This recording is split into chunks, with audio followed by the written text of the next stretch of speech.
Michael, so wish you as a sponsor. Unbound, Unplugged, we're back. We've had a little bit of a break. Season 2, right? Season two. two. Season 2, Mate, that's where we we start. had a good run, didn't we? 50 episodes. This will be episode 51, episode 1 of season 2. So it's a good place to start, right? What's Yeah. our first topic, Michael? First topic, we're going to touch on a bit of a controversial one, or one that I suppose most people would like to know a little bit more context on, and that's the CrossFit and its spooky. affiliation that's going on. High Rocks has just come on the scene as well. They've copied the same business model with the affiliate thing. Seems to be a little bit of a copy-paste business model. Once something gets trendy and gets big, it's like, all right, let's just try and pivot it towards this model. We're going to touch on a couple of key things. My perspective, obviously, is just an affiliate owner's perspective. So take it or leave it. Anything I say in this podcast is really just my personal bias. It's also coming from my experience. So I've done my best to try and sit in the middle on things and give actual thought out ideas and processes. And I'll run you guys through how I think about it. For myself, to give you a bit of context, I haven't necessarily jumped ship like everyone else did. So when everything's happened with CrossFit, like the first thing that happened with Greg Glassman and Black Lives Matter and things like that, all the affiliates jumped ship because it was trendy. No one really knew why they were jumping ship. They were just, okay, work culture, let's just copy and just do what everyone's doing. The call-out culture really kind of played a part there, where it's like, what are you doing associating yourself with someone's opinions that doesn't align with social expectations at the time? If he now did that now, society's kind of pivoted a little bit, all right, it wouldn't have the same result. Now, then fast forward, the games, what happened? All right, unfortunately, we had the death of Lazar, which is a lot. After that, another thing, a lot of people jumped ship. We still chose to stay. Now we're at the point where after doing kind of everything we could to stay in it and stick with the community, it just isn't feasible anymore. And that's the discussion today. We're going to kind of have a bit of a chat on what that process looks like, how we select for things, and I suppose where we think CrossFit should go, considering we've just finished the 2025 Open and now the announcements come out where CrossFit's for sale again. Yeah, it doesn't build a lot of confidence for current CrossFit athletes, doesn't build a lot of confidence for affiliate owners, doesn't build a lot of confidence for anyone who's so interested in CrossFit or starting to, their journey of CrossFit itself. So I think a lot of that as well, like, especially with the previous stuff, I guarantee, like, if you look back timeline-wise, like, pre-2019, hell yeah, CrossFit was the shit. Like, that thing is like, if anyone asked me what I did, I'm like, I do CrossFit. And I was proud of that because I was like, 2018 CrossFit Doco came out. You had Matt Fraser versus the world. You had probably one of the best CrossFit seasons ever, 2018. Most open signups, like some of the best workouts I've ever released, an awesome CrossFit Games. Everything was just like lined up perfect. It was working. It was a well-oiled machine. And then not only with the stuff with Greg Glassman happened, obviously COVID hit. There was a whole bunch of like setbacks and then changes to their season. And like, long story short, from that period, it just kind of never recovered. We got to see a glimpse of a recovery in early 21, 22, when just the Justin Medeiros era, when like during that time period, we got to see some like redevelopments. The season changing with the quarterfinals made it a little bit more interesting for regular gym athletes to get an opportunity to try at the next level, but leaving enough obscurity that obviously just the top guys could make it to the next phase. Yeah, and it was a big wake up call for me. Like, one thing that I really struggled watching, like, I've been an affiliate owner for over 10 years now, and I really struggled watching that because everyone was so proud to say how strong the community is and how good we are when everything was good. And then the moment we got stress tested, everyone became self-serving. Yeah. And it was very hard to watch. All of a sudden, this community first mentality didn't exist. Like, No. everyone just boycotted it. And I always refer back to, like, who you are is who you are when you're stress tested. So if you are a good person, when everything is going wrong in your life, you're still a good person. Like, these are your belief systems and your morals, and you still abide by them when you're down or when you're stress tested. And that's when it matters the most. We talk about athletes, like their discipline and their ability to train even when they don't want to. It's the same with everything else. And the community just fell to shit. Yeah, it was Like- pretty much like a cascade of like poor events that just like kind of hit at once, like COVID, like Floyd-19, like all this kind of stuff, just bang, bang, bang. It's just virtue signaling. Yeah. Like the moment people get stress tested on their belief systems, it's like where does this belief system come from? It's not even theirs. Yeah. They're just regurgitating shit they've heard. Exactly. And the funny thing is like, I won't take the moral high ground here. My little YouTube channel got pretty explosive during that time period. There was a lot of videos I made on that kind of like those topics and those time periods. But it was just one of those things, like in the time period I was in, I thought like that's how you were supposed to create content, like take advantage of controversial, I guess items and have your take on it because people listen to your opinion. Realizing that now 5 years on in my matured age, that's not who I am. So it's like, it was interesting that back then that's what I thought was the right thing to do because everyone else was doing it, right? So like all your other big creators and your other like, athletes and influencers were all on the same boat, and it just because it was a trendy boat, right? Yeah, and what defines good or bad is just outcome. Yeah. So it's like, it's not, I mean, you can still do good from what's seen as bad, Yeah. just depending on how you extend the timeline. So at the time, you're taking advantage of something, but if you manage to gain influence over a certain number of people, you help them with their lives, it's still a net benefit. Yeah, exactly. And it's more to do with what you do with it.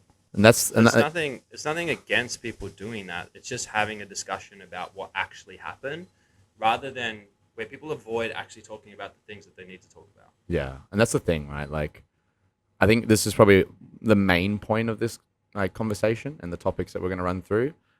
It's more from your perspective. Now, I've been in affiliates for 12 years now. I think this is my 13th year. And one of the things that stood out to me the most was, even though like CrossFit's gone through all these ebbs and flows, like they've had the backing of the community for many years and then kind of fell apart, built itself back up, fell apart. Like, even though all this has been going on, one thing has remained true, which is CrossFit's lack of care for its affiliates when it comes to supporting them, helping them out, providing them with extra value. Like, but I wouldn't frame it as lack of care. I would frame it as just poor execution of care. So whoever's in there, whoever has influence, instead of actually having a conversation with affiliates and looking at what they need, they're just assuming what they need. Yeah. And it tends to happen a lot of the time. Like, you just become so disconnected from what's actually going on that what you perceive to be what people want isn't what people want. Yeah. And you can, like, again, it's like no one's immune to it. You can play the race where you're trying to get depends on your feedback loop. So if your feedback loop is like, oh, everyone loves me, everyone's liking my content, everyone's posting how good I am. Well, it's like, are these affiliates actually successful? Yeah. Like, you look at the affiliation today, like CrossFit is still growing in certain areas, but it's growing in the areas that it focuses on. Yeah. And the problem is, like, attention isn't infinite. So you shift your focus somewhere else, something else drops. And that's business and that's life. Yeah. Like, it's not always up. Like, it's just a juggling act of where things go. And they've just got it wrong. Yeah.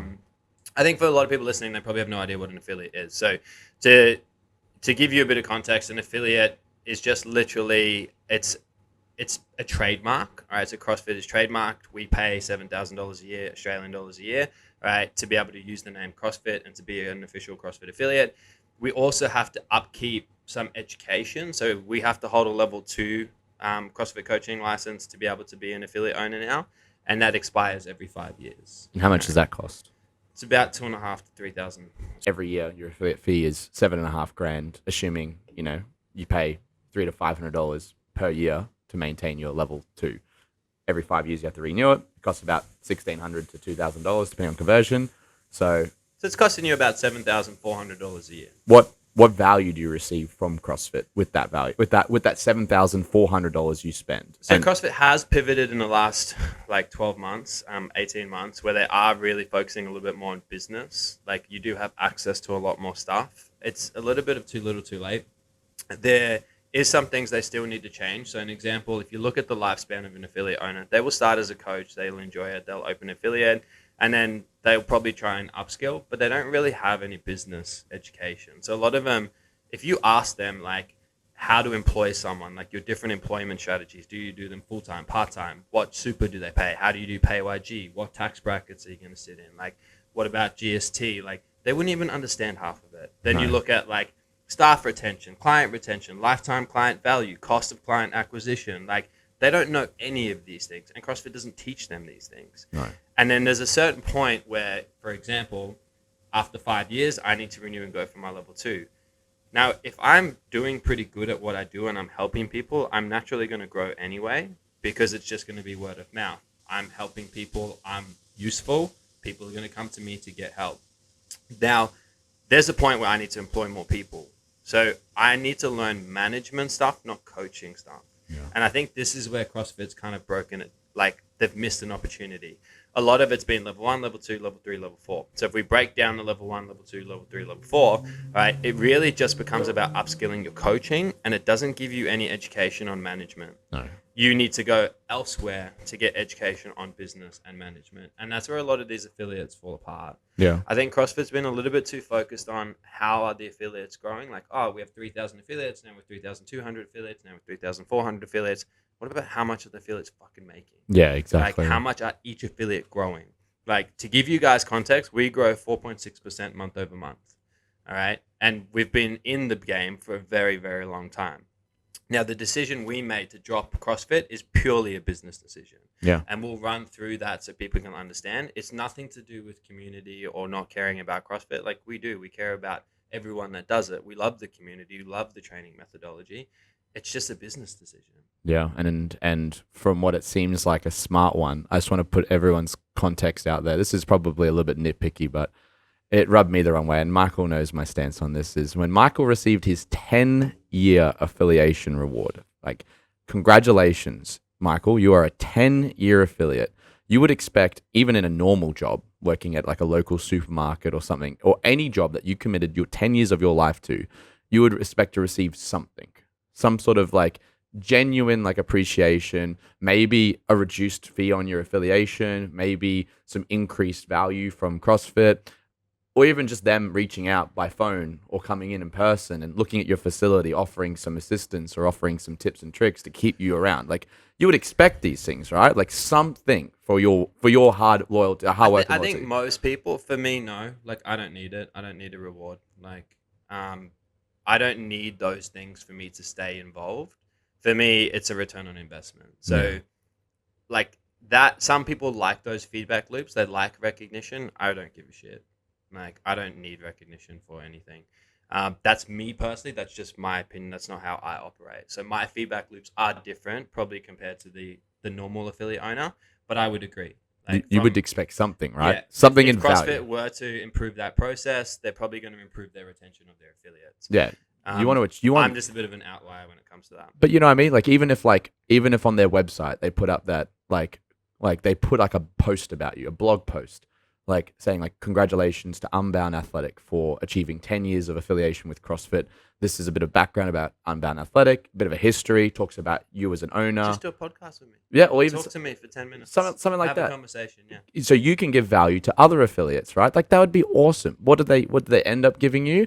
Some weird looking little coin thing, and then the certificate that you received for 10 years was like all scrunched up in the mail. It wasn't like sent in a frame. It wasn't like I guess like presented very well. Like to me, it just shows like, oh, like if that's what I received for 10 years of service, like, man, I would love to serve someone else. You know what I mean? Like, because essentially like you're paying this to use their trademark, and the benefit of that is the trademark should be giving you clients. And it's branding.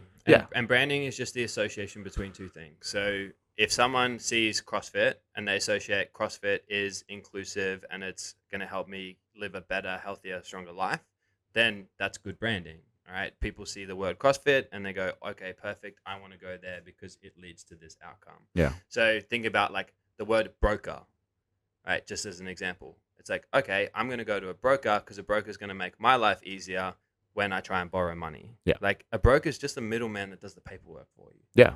Like, but it saves you time. Yeah. So it's kind of like the same thing. If CrossFit just played that role, where it's like, hey, we provide the tools, the structure, you know, you're going to get good coaching. So that they're not on the wrong path. It's just the execution of what they're trying to do that's poor. Then that's good. Yeah. And the branding fell apart for me. Like, I frame it as in like CrossFit lost control of its kids. So it's almost like bad parenting. Yeah. Bad parenting just because they were focusing on the wrong things. It's not that they weren't parenting. They were just, the incentive structures weren't there. And what I mean by that is if you look at the athletes and what the athletes promote and what they represent, it's really themselves, and everything is it's in their own interest, and it's not to do with the community. And a classic example is all the key events that have happened. If we look at the timeline of CrossFit, what did the athletes do? Did they do more harm or more good? I like to extrapolate. So I'm not saying anyone did right or wrong. Like, that's not what I'm saying. It's just the way I think about it. Is this a net benefit or is this a net negative? And every time it was a net negative. Anytime anything happened, it was never community first. No. Like, everyone was like, I'm going to badmouth Greg Glassman because of what he said, and I don't agree with his opinion. It's just an opinion. Like, you literally live in a country where you believe in freedom of speech, which means people can say shit you don't like, and you should just let it happen. Yeah. Like, you don't need to get involved, project. And it's like, the reason I say that is because everyone got involved on social media, and then what happened? Now, affiliates weren't getting people coming because it's all this bad publicity. Yeah. So they were trying to be these arbiters of truth or arbiters of opinion, whatever you want to call it. And it was very harmful to the community. Like, it was no community first. It was just my opinion first. Yeah. So it was very self-serving. And like you said, it was very trendy. People loved the drama and they got in on it. So it just became this feedback loop of athletes jumping in, putting their opinions in because it was a trending topic. And it was so fucking toxic. Yeah. Like, every time I have people come in to CrossFit, when they walk in the door, they don't come in and go, hey, I'm here because I watched a CrossFit athlete and that I want to be part of this community. They're very put off by it. Like, we're not, our job isn't made easier because of the CrossFit athletes. It's made harder. Yeah. Like, if they didn't exist, if you removed them from the picture, our conversations would be very different. Yeah. People are like, wow, that sport looks way too hard for me. Do you have anything easier? Or they're on drugs, or they're this, or Yeah. that. Like, the conversation isn't what the athletes think it is. And Mm. it's not whether they're on drugs or not. Like, that's not what we're saying here. It's just perception. And Yeah. perception is reality. So we speak about a lot where for Unbound Athletic, what we think Unbound Athletic is versus what our clients think they are what our clients think we are. Yeah. So it doesn't matter if we say we run a professional business, we're on top of things, like, we're all about, like, equality. That doesn't matter. If our clients are like, oh yeah, they turn up late, well, then you turn up late. Yeah. Like, it's what your customer thinks of you. Yeah. Yeah. It's like the perception versus reality. So it doesn't matter if the athletes think these are like whatever they think. All right, it matters what the normal person thinks of them. Yeah, exactly. And you've talked about it over the years, plenty of times, where it's like, in the NRL, which is our, a major sport in Australia, like, these athletes are paid to go to schools and to represent, like, part of their contract, they are paid to go to schools, to go to football clubs, to show up, to give the youth, the generation below them, inspiration, tips and tricks, like help steer them in the right direction, but we don't see that in CrossFit. Like, I don't see the top athletes dropping at boxes to do their class workout of the day. Like, No. They're isolated in their own little gym. They don't do the open workouts with the community generally. They do it in isolation. And, like, this doesn't get, like, the next generation amplified. Or, like, they're not like, oh, wow, like, I can't wait for the open. I can't wait to watch our gym's best athlete perform the open workout to see what's truly possible. What they're like is like, oh my God, I'm scared. I saw that our best athlete got this time. And, like, I don't think I'll ever beat that. I didn't get to see them do the workout. So, like, I'm just going to have to guess that it was pretty hard. So it's like they've got nothing to work off or nothing to work towards. So No one joins an affiliate because Ricky's at the games. yeah, yeah. And I was like, oh, hell yeah. Like, I'm Like- going to go to that one. Susie with 3 kids who trains at fucking 9:30, like, she's the one that brings you more members than Ricky does. Yeah, she tells all her friends. So she like, you see benefits and results from her. So their friends are like, what are you doing? Then that's when they come. Oh, I go to this gym called Unbound Athletic. What kind of training do they do? Oh, they kind of do like a hybrid style training where you'll do gymnastics, strength. Like, they don't say they do CrossFit, right? It never ends up like that. And even with the conversation we've had with our members, oh, what happens when you when you unaffiliate? Are you going to change your programming? They're not like, oh my God, CrossFit's not being done at this gym anymore. We're not coming. They're like, is the programming changing? Is, like, Unbound changing? No, like, we're not changing. We're just not paying that fee anymore. Like, that's as simple as it is, right? Yeah. So, like, for them, they're like, oh, thank God. Like, okay, we can keep coming.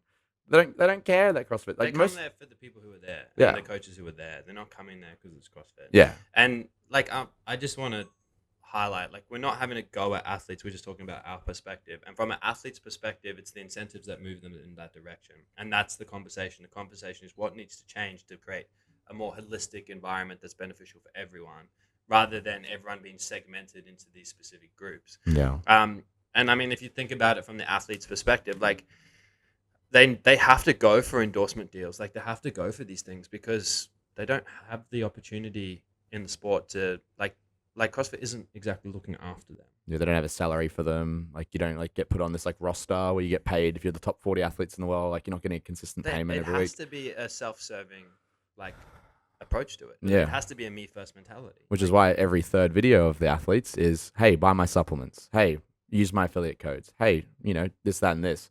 Fine. They're trying to make a living. They want to do what they want to do. But like, and the athlete does need to understand that like people don't look at the athletes and go, I want to be like them. They just want the freedom that they have. Yeah. Like when someone watches an athlete, they're like, I want the lifestyle freedom that you have. yeah. Like no one is like, I want to be you. Yeah. I want to train like you. There's a very small percentage of the population who's like that. Maybe Cam Gray.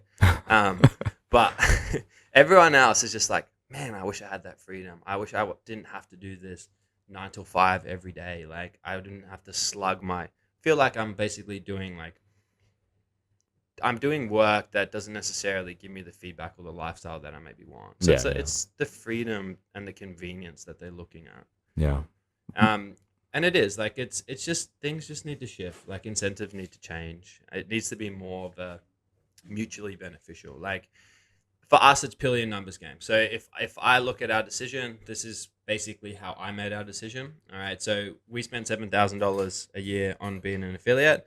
If I took that $7,000 and I invested into one of my staff, and I was like, okay, I need my staff to work on client retention. All right. It would work out to be 3 hours. If I paid them $45 an hour, all right, I would get 3 hours a week for that $7,000. Now, in that 3 hours a week, they could work on client retention. All right. If we look at the average churn of a gym, it's probably about 5.5%. All right. So they're churning 5.5% of their membership, all right, month over month. Now, if they could employ some strategies within those 3 hours that you're paying them for, you bring it down to 3.5%. All right. I'm just running some very conservative numbers that we have here. All right. You're talking about you've got 4 clients a month that you're saving. All right. Now, our lifetime client value, we know all our numbers. So I'll make this nice and simple for you guys. If we're able to get churn from 5.5% to 3.5% month over month, all right, that is $113,000 that we will save and we will make, all right, for a $7,000 investment.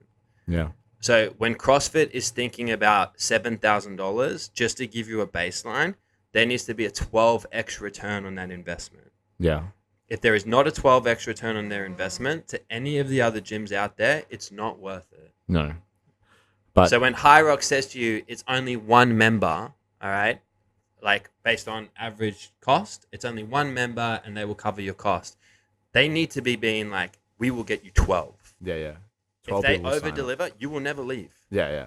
Exactly. Like that's the baseline and that should be the expectation. And that's probably how it used to be too, back in early days, 2014. Like I remember people signing up because they saw the last CrossFit documentary. They watched Rich Froning on TV. I had people quitting smoking to buy shoes because they were like, I want to buy nanos instead of smokes. Yeah. Because I saw Rich Froning use them in the games. Like that's what it used to be like. It used to be like, hell yeah, like CrossFit's awesome. Like this is this crazy methodology that like they do everything. Like you cover so many like different elements. Like the Open is an inclusive competition that happens over 5 weeks, once every year. You get to verse the best of the best. Like no other sport you can just join and verse the top athlete. Like you've got to go through all these different stages to get to that level.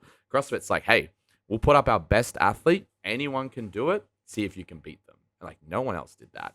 But now it's like, 2025, 11 years on from that moment, no one's coming in as like, wow, I saw Ricky Garrard at the games. I want to join CrossFit. No, they're like, ooh, CrossFit. Ooh, it's scary. Like there's too much. Like I don't know. I'm just gonna like. Is there any scale easier options that I can do? It's like you can do CrossFit. Like you can do our classes. Like we modify it. We'll help you out. It's always that conversation now. It's always a talk down. You need to have your heroes, but yeah, like we said, like it's a little bit different. Like kids will go and play footy because they want to be like the footy players. Yeah, we don't have that in CrossFit. No, not anymore. Not like it used to be, and that's why I think it's probably a good decision for you to make that change, and just like and I mean, it's not going to make any difference to Unbound. If anything, it's going to make it better, right? I think that's a good spot to leave it. That's going to be a good way to finish episode 1. Controversial, but what I think is necessary for people to hear, especially for the guys who are at Unbound, just for your peace of mind. Nothing bad is going to happen from this affiliation. Only good is going to come from it. And if anything, maybe Michael will shout his staff, $7,000 worth of apparel or something, right? I'd like a $7,000 paycheck. That'd do. Well, like I said, like the 7,500 goes into retention. That turns into 115,000. That 115,000 is new rowers, new ropes, like exactly right. Like, you could even if you only use if you used 1/4 of that for like some of the stuff that you're talking about, you're still making 3-4x value on what your investment is. And for something that does nothing for us personally right now, like it's not giving you any more money, it's losing you money, like it's just a no-brainer but decision. an example is like what we did with the app. So we know that the cost of living is going up. So what we did is we put $25,000 into an app to bring the cost of nutrition coaching down. Because if anyone wanted to work with us on nutritional programming, it was almost $300 a month. Yeah. Now it's what, $45 a month? Yeah. Now it's $45 a month. Yeah. And you don't even have to think about your meals. Get your own little shopping list. Super easy. That's a good plug. Unbound Athletic app, right? I didn't mean to plug it. It's just an He example. did. He did mean to plug it. But we'll leave it there. We'll wrap it up. Episode 1, unaffiliated. He did a good one today. Actually. Unaffiliated, but not unaffected. I like that. There you go.